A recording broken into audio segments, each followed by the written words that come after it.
it is to a DN got to take on three things and to figure out what's what. That's tough, man. So 4 yards a pop, 2 yards, 3 yards, first down. It ain't gonna be as easy as you think. Okay. And if they're playing from behind, they're going to be moving the ball on fourth down too. Playing from behind is crazy. There you go. All right, on that note, let's keep moving. Welcome to Start With The Facts. Welcome back to Start With The Facts. Happy Friday. I do want to excuse everybody for having to listen to my last intro that was messed up. I had to say that Will did indeed mess up the last intro, and he left in my blooper. And so, as you all can see, I was telling Will hey, man, could you please leave the blooper out? But thank you to Mrs. Kendall, Brian's wife. She told on you. She let it be known that you was trying to steal from our greatness and make me look bad on film. So, one, you did mess up yesterday when you were talking about you didn't mess up yesterday. So the day was still early, and it showed that you messed up at the end of the day. And two, thank you to Kendall for at least caring about how we are viewed to the public, right? And so with that being said, I will let everybody know every day is 3 o'clock. You can get us on Start With The Facts, and we do have a Sunday show that will come on at either 8 or 9 o'clock. I'll get with Nick to let you all know. But we have a great weekend of games. I can't wait. I'm going out to Purdue with my Buckeyes. We take home Purdue on the road. We have a bunch of NFL games, and so we'll preview them all, have fun with them all. And as usual, I'm about to introduce the cast and let Brian get going with it. In studio today, we have Germ to my left with all your Ohio State gear on. In the middle of the in the middle of the room, we have Brian. I won't call him the resident white guy because I said it sounds racist again. But I did call him the resident white guy, even though I didn't say I was going to call him the resident white guy, but it sounds racist, but I did say it. And then we have a man, Alex, sitting over here and down in sunny South Florida, shaking his head at Alex. You got to stop that, dog. 1905. DJ, what You up? gotta stop. What's up? I see you rocking the Dime Life, You Jerm. know what I'm saying? Hey, You gotta rep my guy stuff. Hey, so Alex basically letting you know that he's hijacked to you. 1905.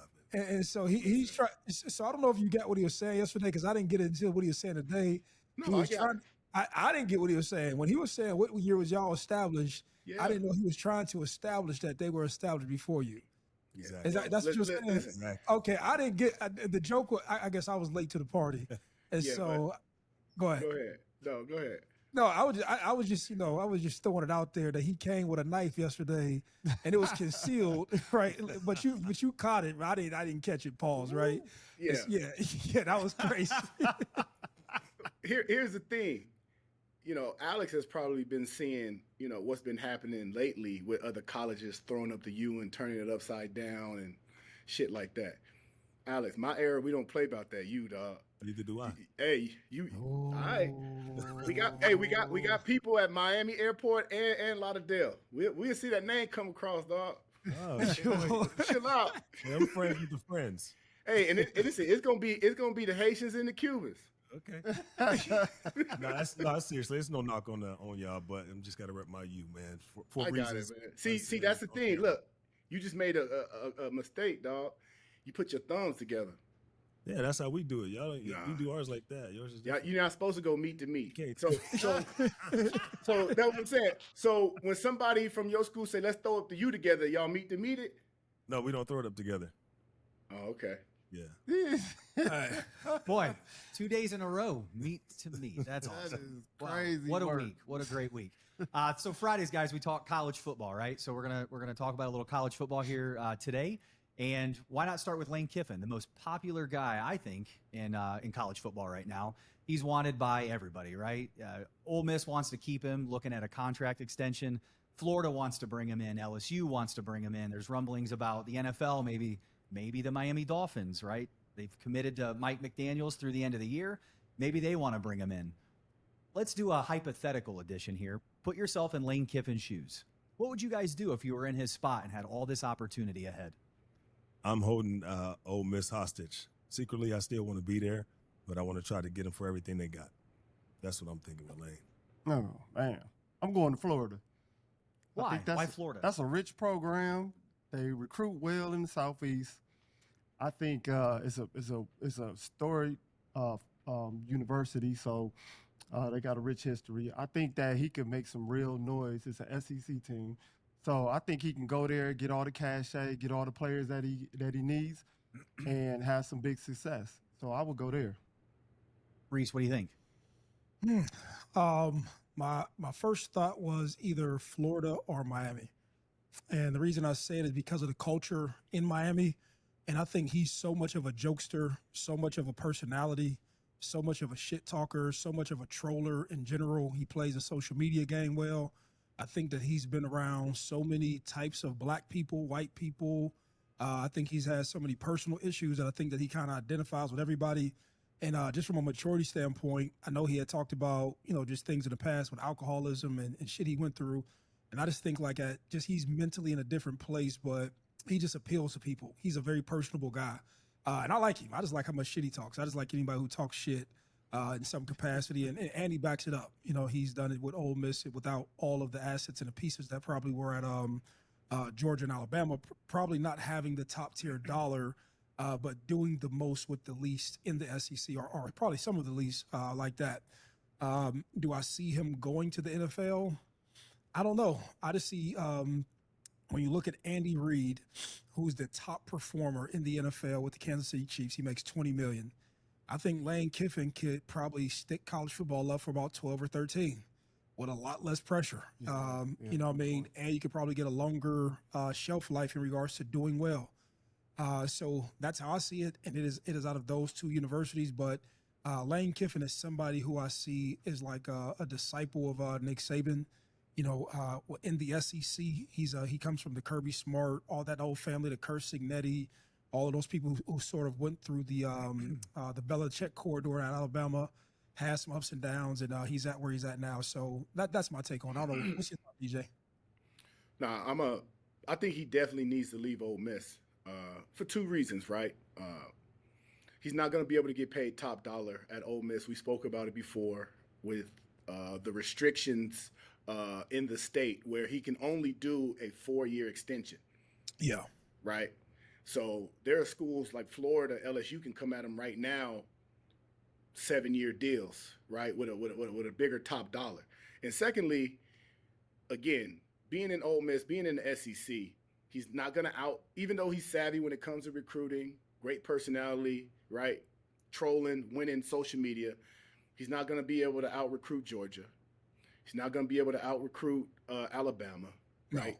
No. Now you have Texas, right, in the SEC, right? Now you have, Texas A&M, right? These guys have grips on their states, their regions, and they have enough money to go into other pockets, and right? And pull guys out. So at the end of the day, this would have to be something personally for him where he's like, I want to show you that I can do it with lesser talent and I'm a man of integrity, because a lot of times people have also spoken about how he lacks integrity, how he lacks loyalty, right? You saw the way that he was exited when he left the Raiders. So the only way he would stay is this is some type of personal thing with him, and there has been a transition in who he is. But again, I think he needs to get out, be able to get top dollar, be able to get top recruits, and I think it's a prime time for him, who he is in his journey in college football. I think he's matured, and I think he's ready. And if he can leave, get that money, and get the athletes, I believe he could probably build something similar to what Nick Saban built at Alabama, basically have a lengthy 10-plus year career at a top SEC university. Go ahead, Maurice. No, but I think to what you're talking about in regards to the integrity part or just the longevity part, I think that he's doing that now or has done that at Ole Miss. And so I think he may have checked that box mentally in his head.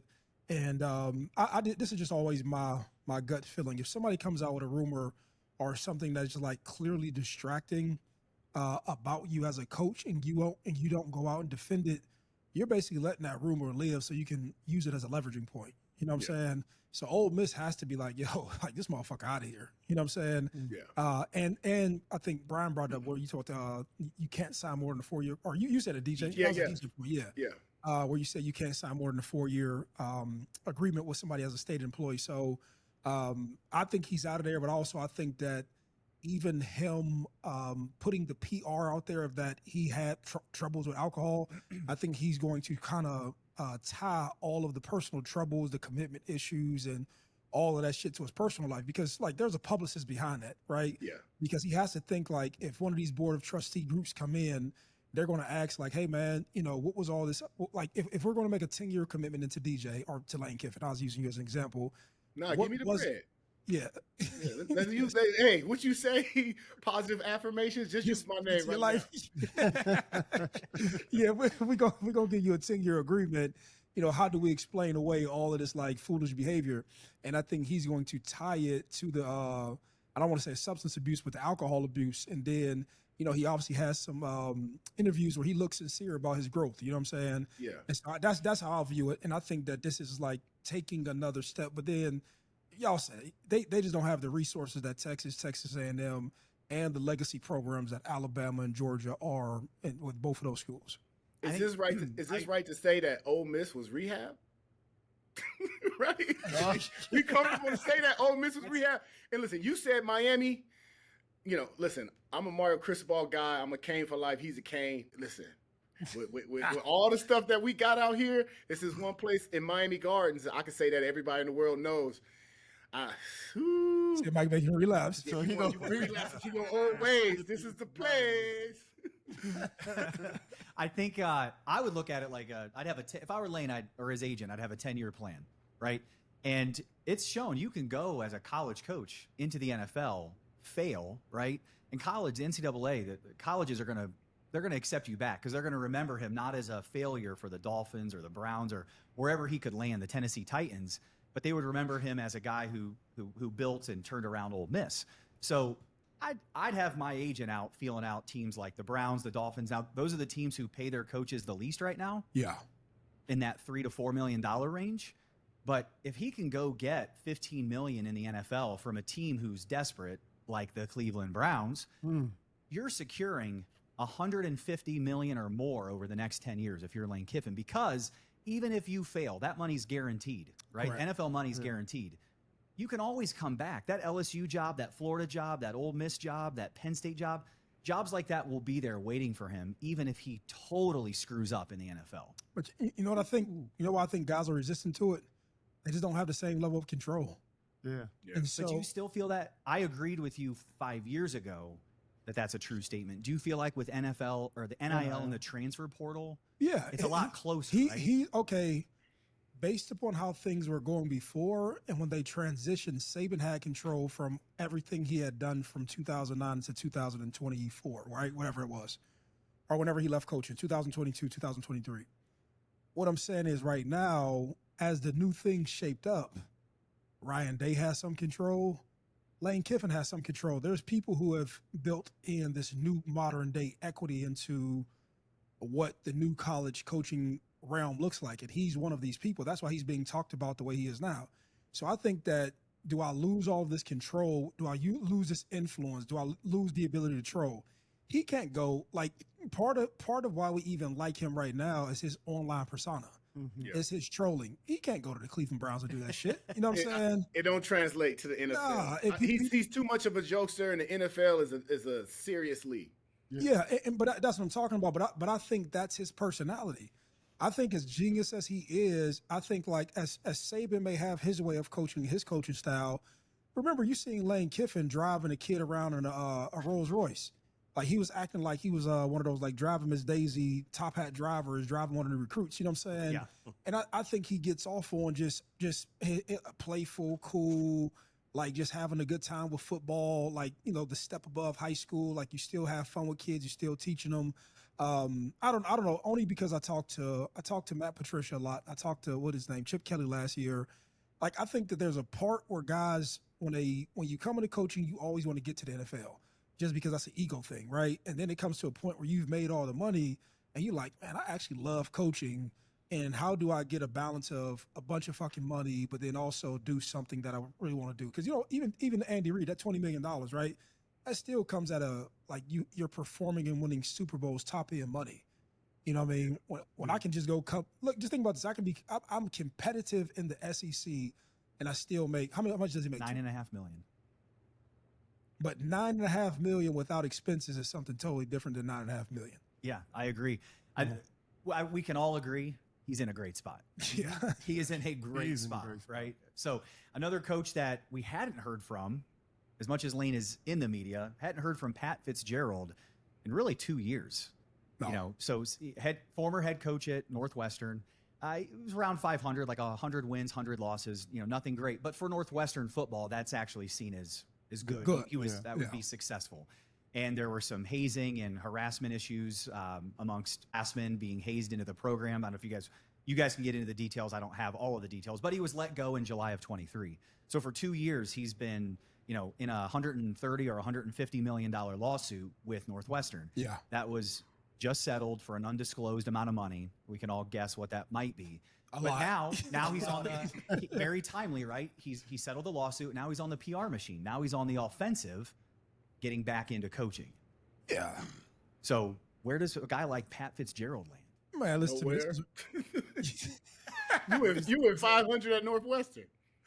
Yeah. That's like an 850 win percentage anywhere else, man. No, but DJ, you said the same thing I was thinking. Like, man, listen to me. He's a good dude.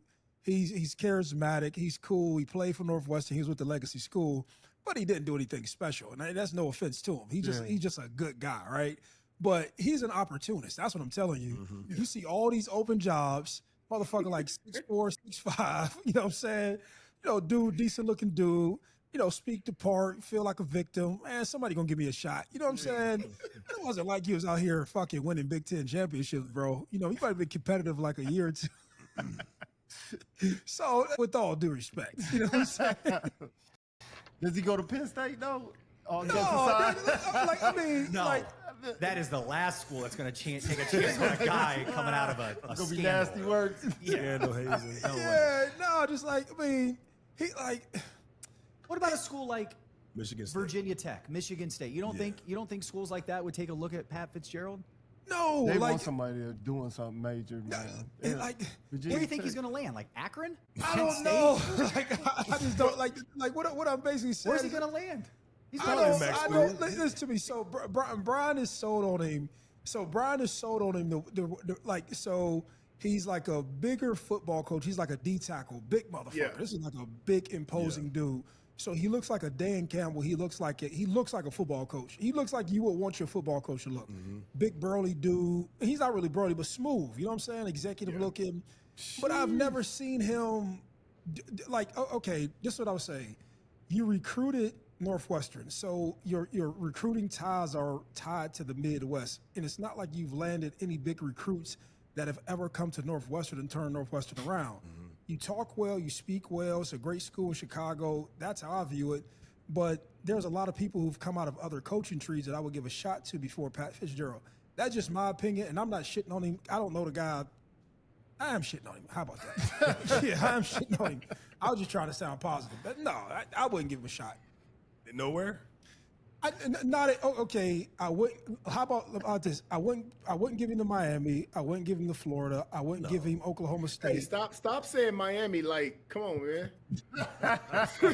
Okay. Ain't nothing came out about Miami needing a coach. Hey, man, y'all ain't getting it done with Cristobal. Look, you can't say it because you're there. I can say it because I'm way up here. It's safe for me. Look, I don't have to sell a piece of merchandise. I don't have to walk the streets. I don't have to talk to no alumni but you, right? So, Vilma, my guy, listen, I'm pretty sure if I hung around other Miami alumni, they would like me, right?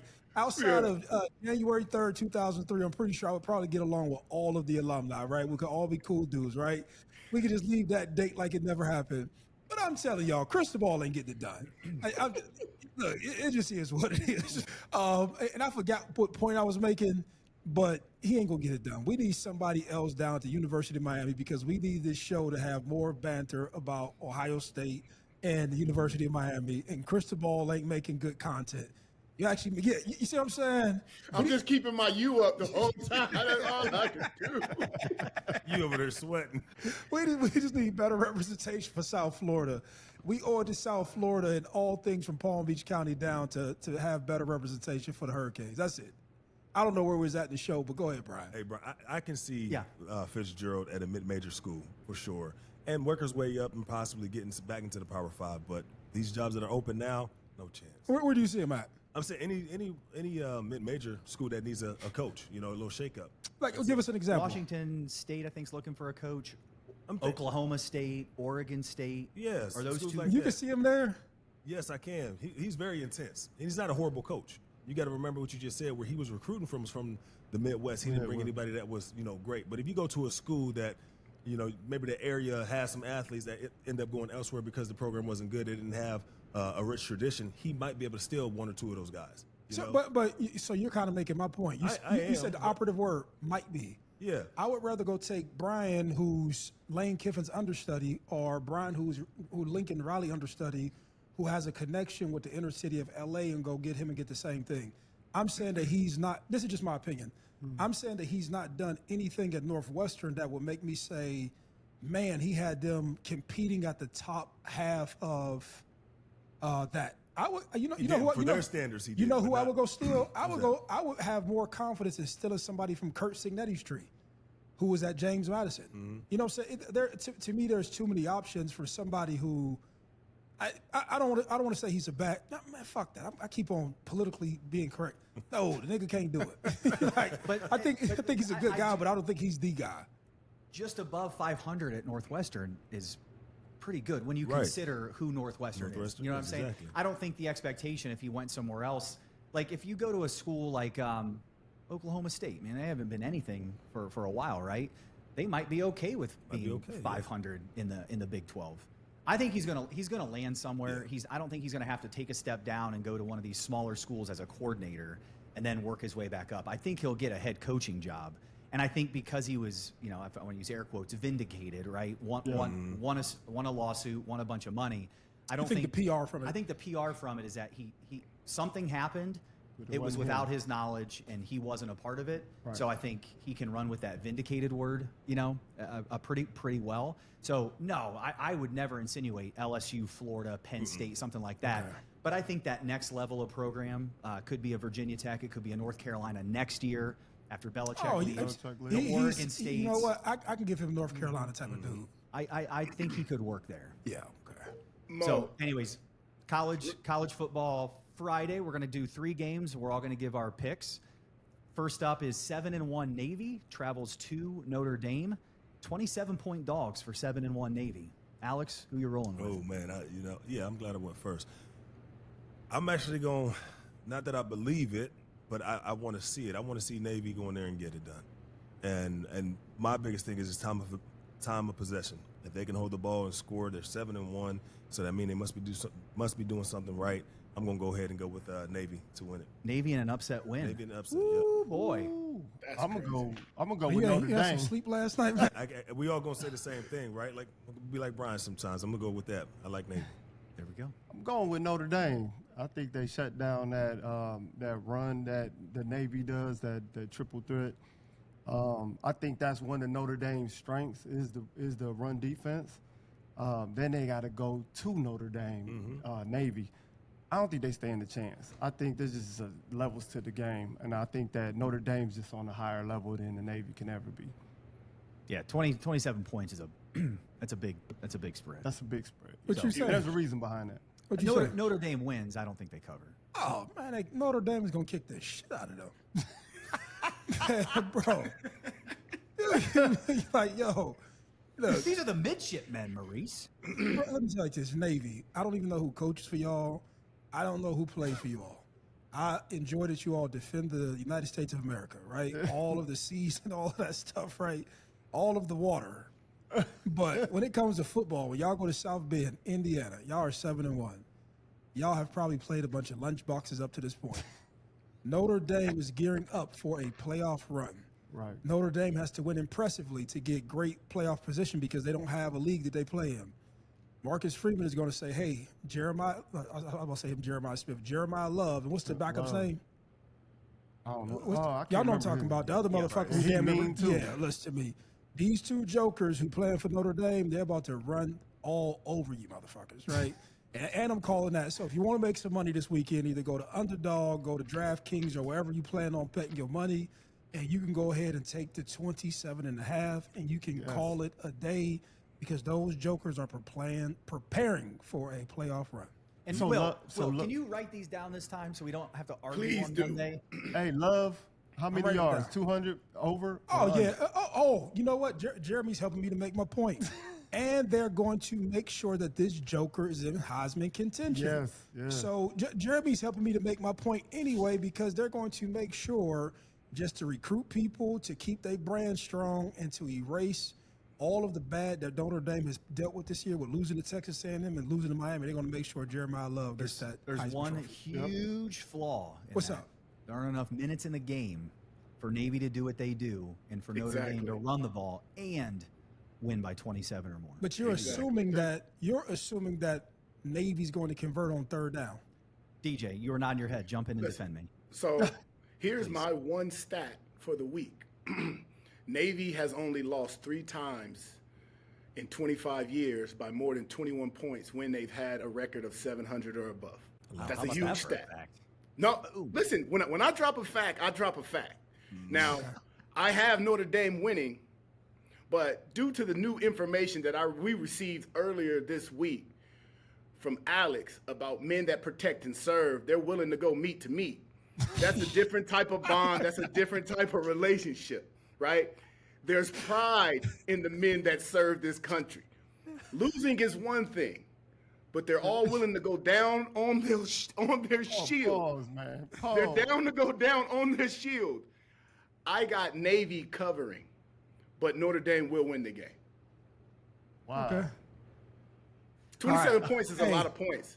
They're 7-1, and yeah, they probably haven't played a lot of dominant teams, but again, I gonna think look up the their schedule pride while you talk. factor. I think the pride factor. I think the fact that they're going to try to run the ball 57 times, like Brian said, there's not enough time in the clock. And it's not like Notre Dame is a high-powered, quick-scoring offense as well. They run the ball as well, so the clock is going to be running. Again, I don't think that they cover. But those running backs are really explosive. They're not They like are. Yeah, they're not Love doing, can take it 70. Yeah, man, they ain't doing 3 yards here, 3 yards there. I mean, these dudes They big break plays. off a big run. Yeah, so Man, they can get it down the field quick. do y'all want to tell you who they play? Man, I don't even know who VMI is. That's another Virginia Military school. Institute. Come on, Okay. man. Some respect. That's another meet-to-meet game. Yeah. Okay. They play VMI, UAB, UAB's tough. Just Tulsa- fighting Trent Dilfers, man. Come on. Tulsa, Rice, Air Force, Meet to Temple, meet. Florida Atlantic, and A North bunch of Texas. meet-to-meet games. Their whole schedule meet-to-meet. Hey, so, You say so North Yes. Texas? How'd they do against North DJ, Texas? lost. that's wild. What was the score? 31-17. Hey, and North Texas is good. And Notre Dame got them. Here go a stat: 83 wins over Navy 17. That's the history of the. But we talking points. Hey man, they got the mental edge. We talking points. 27 points. We talking points. a lot of points. They're gonna win the game. Yeah. I'm telling you, they're going to beat them by I more than think they- 27.5. I'm with Reese on this one. I think Yeah. they're going. This ain't no way. It's going to be brutal. All right, right. Saturday So night you we'll know. You look at that schedule and you like, oh, they played against a lot of trash teams, right? Yeah. But if you're a decent team, what are you supposed to do? You're supposed to beat them trash teams. No, they struggle with them. They struggle because you could say they struggle, but their style of play, right? I'm telling you, I'm looking at the I score. I just looked at it too. But it's the Yeah. style of play that don't allow them to, maybe their defense isn't great. But again, if they go back and forth, what they always say, y'all play ball. No. If you let a team stick around, what's going to happen? A team that ain't supposed to be there. Yeah, they're stick going to make it a around. tough game. They're going to make it a tough game and possibly do what? Win. They ain't So- gonna win. But I will say this, Alex. Like you got to think too. Notre Dame got one of the best defenses when it comes to the rush, stopping the rush. Man, they're gonna be 3 and out. I'm telling you. Hey, look, I'm You going bring to out said them it, boys. triple option. You know how hard it is. There's to a defend triple triple option, you know but how they hard got it the is to best defend that? rush defense. You know how hard it is to a DN got to take on 3 things and to figure out what's what. That's tough, man. So 4 yards a pop, 2 yards, 3 yards, first down. It ain't gonna be as easy as you think. Okay. And if they're playing from behind, they're going Yeah, to if be it- moving the ball on 4th down too. Playing You from know? behind is So, crazy. There you go. All right, on that note, let's keep moving. LSU at Alabama. Bama 9.5-point favorites to the Bama's going to cover. Yeah. LSU. Yes. Listen, man, you got motherfuckers thinking about the transfer portal. You think they talking about Brian Kelly, all that one-footed Gipper. They over here taking mid-season, middle of the field photos, talking about we still sticking together. I don't want to say that that's a recipe for disaster, but that isn't where I would want my team's mind at going into week 8, 9, or 10, whatever it is in college football. So I got Bama beating them by more than 9.5. Yeah, me too. Does anybody have anything different? Ty Simpson. Nope. I got Bama covering. All right, 5 for 5. That sounds like a pretty safe bet for everybody that's It's listening. easy. All right, last game we're going to talk about, battle for the Big 12. BYU at Texas Tech. Texas Tech, 10.5-point favorites. These teams are 1 and 2 in the Big 12, obviously fighting for a conference championship berth as well as a college football playoff berth. I don't know if the Big 12 is going to get, necessarily guaranteed to get 2 teams in, so this game does mean something. Texas Tech at home, 10.5-point favorites. I've got Texas Tech covering. No, I actually got BYU giving them an upset Upset win. this week. Okay. Yeah, I think BYU is a decent team, and I actually don't. I heard so much of Texas Tech being talked about at the beginning of the season, but I've yet to see a game or to see them play where I've seen something that was like dangerous. When I look at Texas Tech, or not Texas Tech, when I look at Texas A&M, they jump off the screen. Even when I see them, they look like a physically imposing team, and if they get into the playoffs, I think they're going to be dangerous. When I look at Bama, I think Bama can be competitive and dangerous. I think Georgia from fighting and doing what they did. But when I look at Texas Tech or just other teams, there's nothing that was impressive about me. I've had a chance to check out BYU twice. BYU looks like a decent team. And I think that since they have the opportunity to sort of make their run just like the collegiate version of the Indianapolis Colts, I'm going with the Mormon. Yeah, I'm gonna go. You I'm ain't gonna go about with to BYU. motherfuckers over there. Red Raiders. Yeah. I'm going No, with- I'm gonna piggyback with Mo. I'm gonna say BYU covers, but I don't think that they lose. Texas Tech has a high-powered offense, scoring over 40 points a game. Passing the ball for over 400 yards per game. So for BYU to have any chance in this game, what do they have to do? They have to shorten the game. They have to hold the ball, right? What is BYU good at? Running the ball. So I still have Texas Tech winning, but I'm taking BYU with the points. I'm going Texas Tech. I just think that here we go with another situation where it's a one-dimensional team in BYU with the running, and then Texas Tech being a good run-stopping defense with Bailey and them boys. So I think that, and they got to go into Texas Tech and try and win that game. I don't think it's going to happen. So I got Texas Tech winning. You got Texas Tech women? Women. Yeah, the women too. Send them my way. You said that they are one-dimensional and they can't pass? I didn't say they can't. I just said they lean heavy on the run. It's a Okay. one-dimensional team, really. I'm going Brigham Young. Brigham Young University as well, man. These guys are going in at 8-0 versus an 8-1 team. Yes, they're going to Texas, but, man, they're undefeated. That has to stand for something. You know how on fire these guys are going to be? So I am definitely going with those guys. Like you said, they do have a great run game. Well, they lean on that, but they also have a decent pass game as well. So Wait, I'm going BYU undefeated? Yes, I 8-0. thought they lost one. I thought they lost to Utah. Nope, they beat them 21-24. How do I remember that? I don't know. Bow! Undefeated. Wow. DJ, last game. Yep. Thoughts on is Syracuse at Miami this weekend? Man, No one to joke. Hey, look. They do this. Y'all see the post? Y'all see the post where the cat say, the way my hat is on my head gives a level of my drunkenness? The way my hat on my head is like my level of just alumni ship and everything, man. My alumni been in the portal for 2 weeks. They ain't got one call yet. Ohio State. Where you at? Come on. Hey, Alex, what y'all called the running who? Hit me up. Fighting Irish. Yeah. There was a lot of hype around this game earlier this year, and this is like some very regional stuff right now. One of the top receivers in Florida, Yep. Calvin Russell, his mother, Shanivia Bissard, went to the University of Miami with me and played on the basketball team. He's a two-sport athlete. He's 6'5". He's 210 pounds. I think he's the number 1 receiver in Florida, but I think 2 or 3 in the nation. And I was calling this the Calvin Russell Bowl. Like, I wanted this game to be hyped. I wanted Miami to be undefeated. I thought Syracuse would pick up where they left off last year. You know, Calvin Russell's came to many games this year, and, you know, he's boys with Malachi Tony.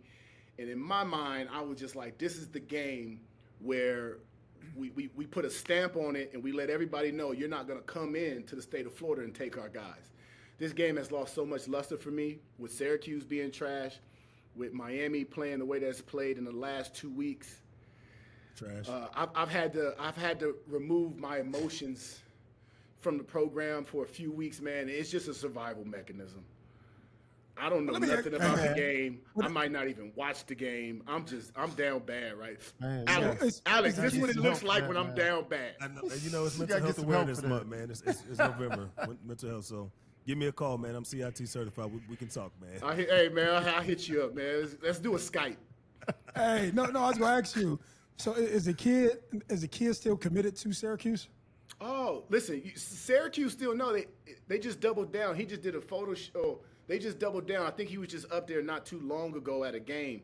But yeah, he's still committed. But here's the crazy part. And you know, if we speak about Lane Kiffin and with the coaches and this and that, his representation put the number out what Syracuse locked him in for. So we already know what that means. We still at the negotiating table. Yeah, no, The fucked up thing is the way the program is looking. Like, this motherfucker might end up at Ohio State. Hey, I was asking for that reason. I know. I started to give too much information. I caught on late. Like, hold on, what am I doing? Look, I was saying, look, hey, things ain't going well at either of those places, man. Can it be a package deal? Both of y'all. Look, He's coming hey, too. look, Hey, get me on the coaching staff, dog. Weight room assistant, something like that. yeah, look, we're gonna find out how you really felt about this year when Cristobal leaves. I know you got to kind of take a political stance, but we just gonna hold this conversation. Yeah, look, that's we stand in solidarity with you. We doing that's you can't say nothing, but we know what you mean. You know what I'm saying? So there we go. Yes. So with that being said, man, I want Miami to win. I want Miami to win now because when Miami win, you're a much better person on the show. We do know that, and we want to move all the items because, like I said, you got a lot of dope ass gear. But it doesn't make sense to go inside the store and patronize when the fucking team ain't winning. So we got to get Cristobal the fuck out of there so we can start moving some gear, right? So Let's go Canes. Let's go Canes. So but like I said, with that being said, man, check us out every day, 3:00 on the Come and Talk to Me network. Next week, I did find out for sure we will get the files over, so you'll be able to listen to us on the audio sooner than 3:00. So that'll be on Spotify, Apple Podcasts. And on the weekend show, and y'all say we're doing this in real time. I don't know if we'll be posted at 8 or 9 a.m., but we will have a weekend show before the NFL games. Sunday My fault if I didn't say that. So it's Monday through Friday at 3 p.m. and then it's Sunday at either 8 or 9 p.m. Again, Monday through Friday, 3 p.m. and Sunday at 8 or 9 a.m. Before the Sunday games come on. So with that being said, we will see y'all later. Go.